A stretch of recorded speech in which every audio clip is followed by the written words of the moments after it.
आप जानते हैं कि पुलिस, 379 आप जानते हैं कि पुलिस और संगीत इसके बीच थोड़ी दूरी रहती है।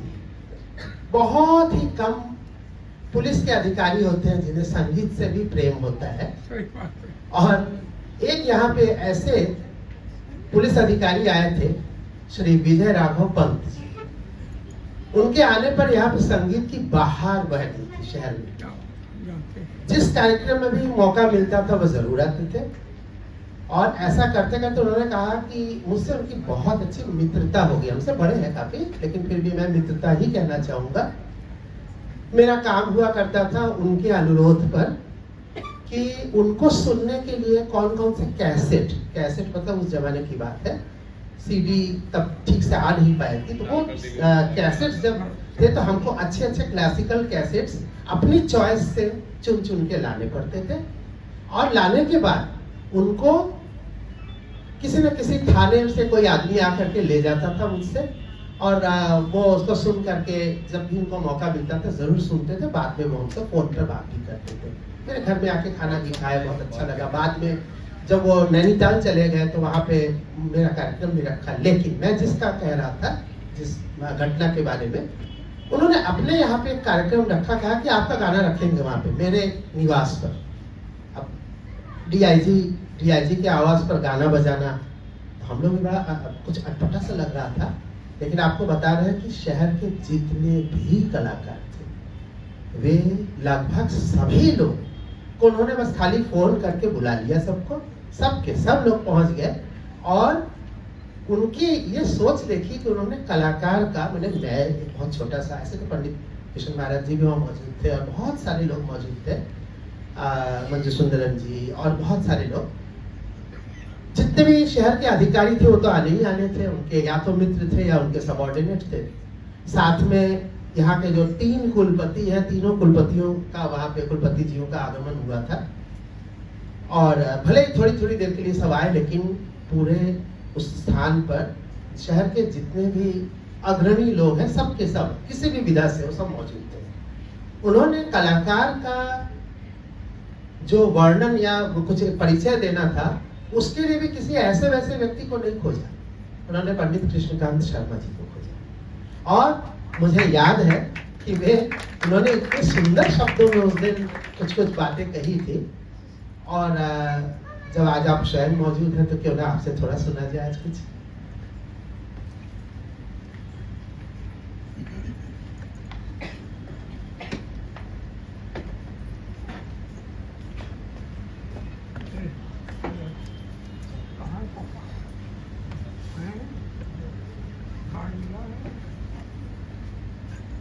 संस्कृत के प्रकांड पंडित भैया मैंने आपको भेज दिया व्हाट्सएप पे। पंडित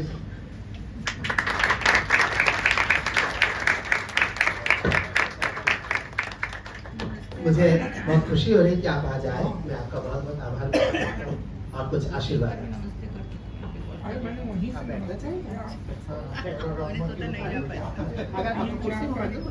क्योंकि स्वास्थ्य बहुत अनुकूल नहीं है, इसलिए क्षमा चाहूंगा। नंबर वही मेरा एक ही नंबर है, वही व्हाट्सएप। हाँ, जरा सा 1 मिनट सुन अभी अभी देवाशीष जी ने एक प्रकार से पिछली शताब्दी की बात करी, बहुत पुरानी बात। और उस दिन अचानक मुझसे कहा गया था कि आपको इस कार्यक्रम का संचालन करना है। तो क्या मैं बोलूं क्या ना बोलूं, कुछ सोचा हुआ नहीं था। जो भी भगवान ने बोलवाया मैंने बोल दिया, उसी को आज याद कर रहे हैं। अभी अभी जिनको हम लोग आदिनाथ भैया बोलते हैं, आदिनाथ भैया ने देवाशीष शब्द का स्वारस्य बताया। उसमें थोड़ा सा मैं और जोड़ना चाहता हूँ। आपने बताया कि देवताओं का आशीष, आशीर्वाद स्वरूप। मैं भी कहूंगा कि देवाशीष जी देवताओं के आशीर्वाद के रूप में काशी को ही नहीं, भारतवर्ष को प्राप्त हुआ है। और उसमें जो देव शब्द है, देव शब्द का स्वारस्य यह होता है, हमारे यहाँ निरुक्त ग्रंथ है, निरुक्त में कहा गया है देवो दानात् वा दीपनात् वा द्योतनात् वा। देवता को देवता इसलिए कहते हैं कि कि देवता निरंतर देते हैं। सूर्य देवता है, निरंतर प्रकाश दे रहे हैं, उष्मा दे रहे हैं, निरंतर देते हैं। इसलिए देवता को देवता कहा जाता है, देवो शब्द से कहा जाता है। और ज्योतनात्मा, हर एक वस्तु को वो प्रकाशित करता है देवता, तो इसीलिए देवता को देवता कहा जाता है। और दीपनात्मा, स्वयं वो दीप्यमान रहता है, इसलिए देवता को देवता कहा जाता है। देवाशीष जी में ये तीनों देवत्व जो है विद्यमान है, क्योंकि आप सभी लोग जानते हैं कि निरंतर ये दे रहे हैं। क्या दे रहे हैं? विद्या दे रहे हैं, संगीत विद्या का दान कर रहे हैं निरंतर।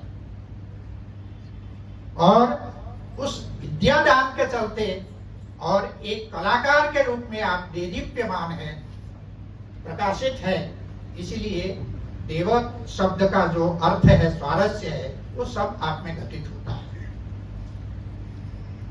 आप एक अत्यंत, हमारे कालिदास की भाषा में, महाकवि कालिदास की भाषा में अगर हम कहें, एक कुशल शिक्षक है। महाकवि कालिदास के नाटकों में मालविकाग्निमित्रम भी एक अत्यंत प्रसिद्ध नाटक है। उस नाटक में दो नाट्याचार्यों में परस्पर प्रतिस्पर्धा होती है कि बड़े नाट्याचार्य कौन है। तो उस पर जब निर्णय नहीं होता है तो कहते हैं कि राजा के समक्ष ही जाकर के इसका आज निर्णय होगा। राजा के समक्ष जब जाते हैं तो राज दरबार में वहां एक परिव्राजिका होती है। राजा कहते हैं, मैं अगर निर्णय लेता हूं कथनचित पक्षपात हो सकता है, बेहतर होगा कि परिव्राजिका ही इसका निर्णय दे। तो उस समय परिव्राजिका के मुख से महाकवि कालिदास एक पद्य कहलाते हैं, वो ये है, उसमें उत्तम शिक्षक का लक्षण बतलाया गया है। उत्तम शिक्षक कौन है? सृष्टा क्रिया कस्यचित् आत्मसंस्था। कुछ शिक्षक ऐसे होते हैं जिनमें ज्ञान कूट कूट कर भीतर भरा हुआ तो होता है, लेकिन उस ज्ञान को शिष्यों तक संक्रांत करने में, शिष्यों तक संप्रेषित करने में उतने सक्षम नहीं होते। लेकिन संक्रांति अन्यस्य विशेष युक्ता, दूसरे ऐसे शिक्षक होते हैं जो भीतर भरा हुआ जो ज्ञान है, उस ज्ञान को शिष्यों तक पहुंचाने में, संक्रांत करने में, संप्रेषित करने में सक्षम होते हैं। और सबसे उत्तम शिक्षक कौन है? यस्यो भयम साधु स शिक्षका नाम धुरी प्रतिष्ठा भवितव्य।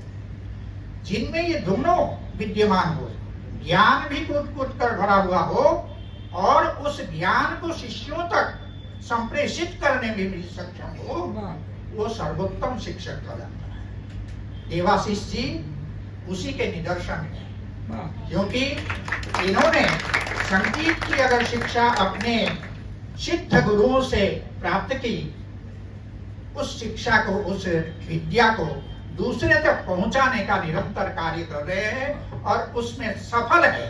सफलता उसमें दिखती है कि शिष्य अगर उस प्रकार से करने में सक्षम हो तो वही गुरु की सबसे बड़ी सफलता है। हमारे यहाँ कहा गया है कि बाकी सब जगह तो हम दूसरे से तो जय चाहते हैं, विजय प्राप्त करना चाहते हैं, लेकिन पुत्रात् शिष्यात् पराजय, अपने पुत्र से और शिष्य से हम पराजय की कामना करते हैं। ये हमारी भारतीय संस्कृति है। देवाशीष जी प्रसंग में निश्चित रूप से एक सक्षम गुरु के रूप में हम लोगों के बीच है और वही कारण है कि ये ग्रंथ सामने आ पाया। क्षमा करिएगा, सामान्यतः देखा जाता है कि संगीतज्ञों में बहुत कम संगीतज्ञ ऐसे होते हैं जो भाषा की दृष्टि से उस विषय वस्तु को दूसरे तक पहुंचाने में भी उतने ही समक्ष हो, कला में जितने निपुण हो, भाषा के माध्यम से समाज के समक्ष उस विद्या को उपस्थापित करने में भी उतने ही सक्षम हो, ऐसे बहुत कम लोग हो पाते हैं। लेकिन देवाशीष जी उनमें से एक है। ये जितने अच्छे कलाकार हैं, जितने अच्छे संगीतकार हैं, उतने ही अच्छे लेखक भी हैं।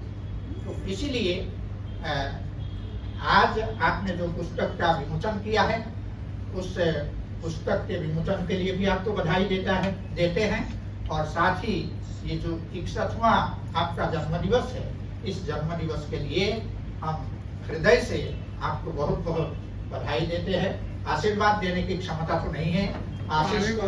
आशीष तो आपको देव से प्राप्त है। इस नगरी का सबसे बड़ा देव महादेव है, उस महादेव का आशीष आपको प्राप्त है। इन्हीं शब्दों के साथ मैं पुनः आपको बधाई देते हुए अपनी वाणी को विराम देता हूँ। धन्यवाद।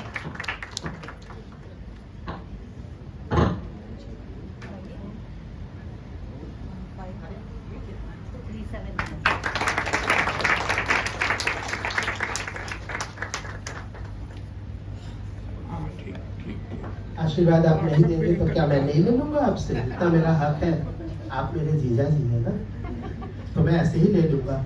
सारी खुदाई एक तरफ, जोरू का भाई एक तरफ।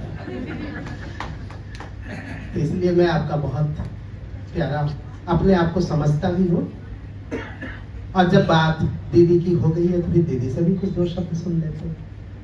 डॉक्टर स्वर वंदना शर्मा जी।